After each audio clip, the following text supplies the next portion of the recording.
Well, you use a firm touch. Okay?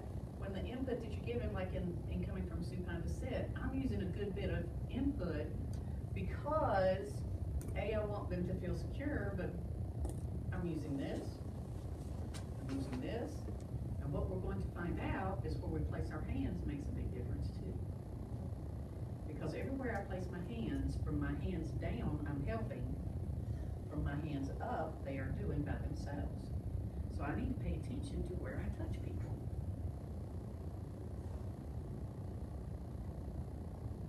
Yes. Okay. Using my reflexes.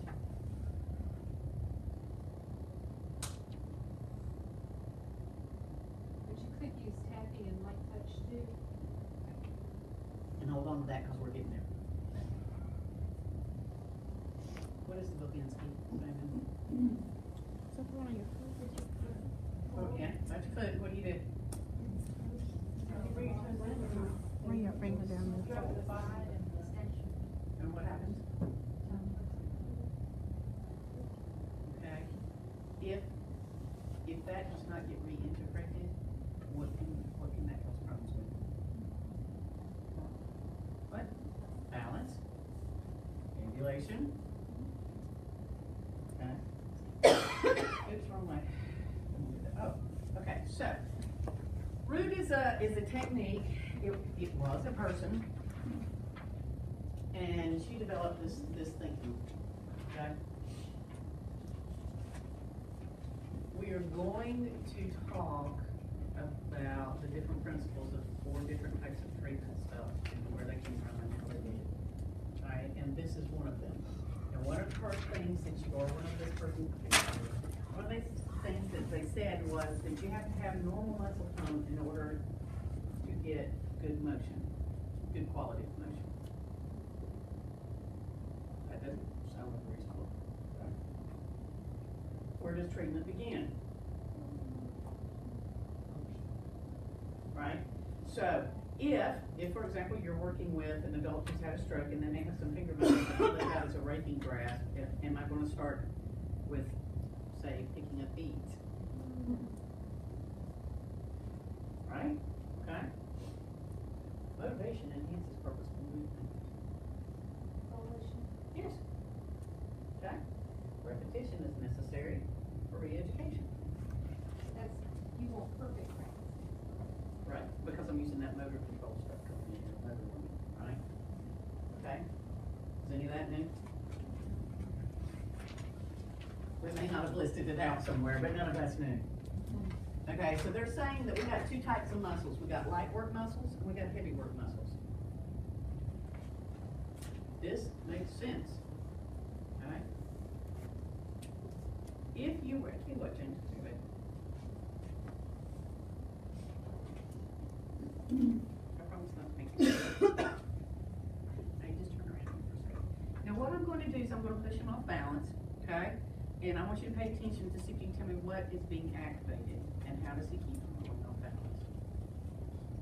What muscle groups? Extensors and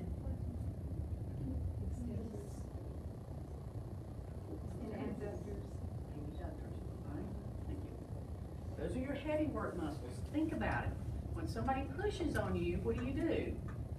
I widen my base of support, so I'm abducting, and then I'm going into extension, right?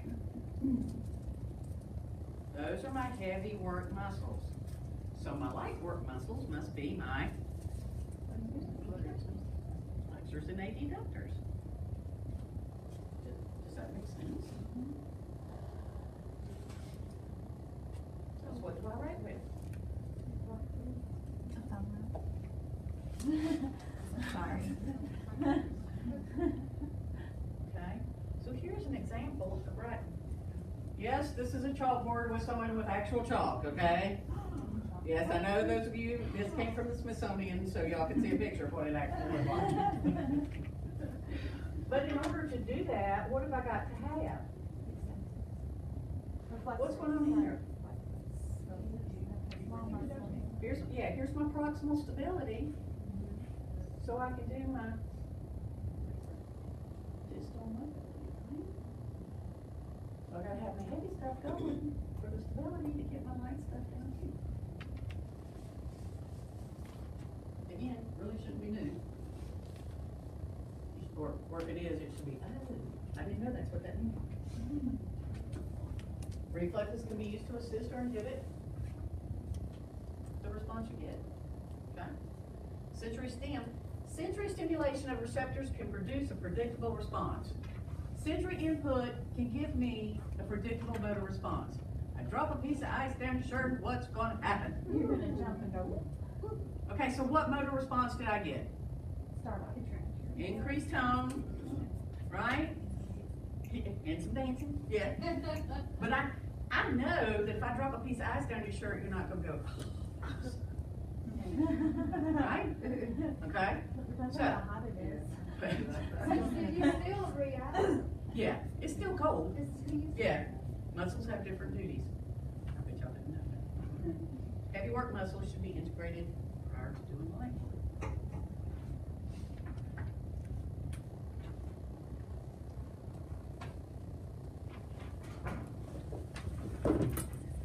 So if I'm looking at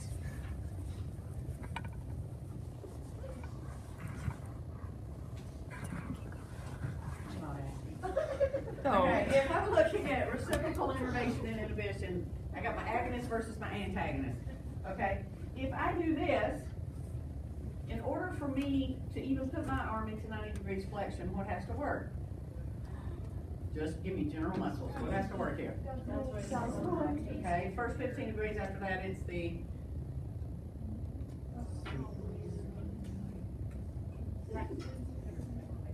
A major, yeah. Okay, all right, so those two have to flex or have to contract. What has to happen to the ones on the back? They have to let go, right? Well, not let go. They're still working, but they're working to make sure that this arm just doesn't fly up in the air, right? Okay.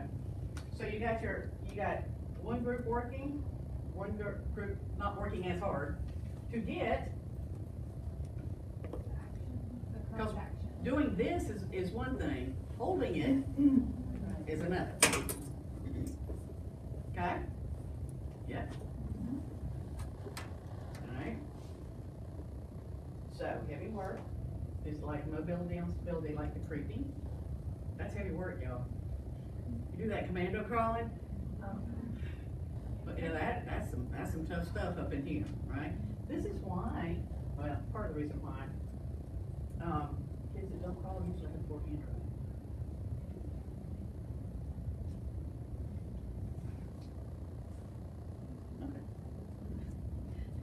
Okay. Then you get to the skill. Mobility and stability working together. Best example for me was changing the light bulb. What if I got to dig?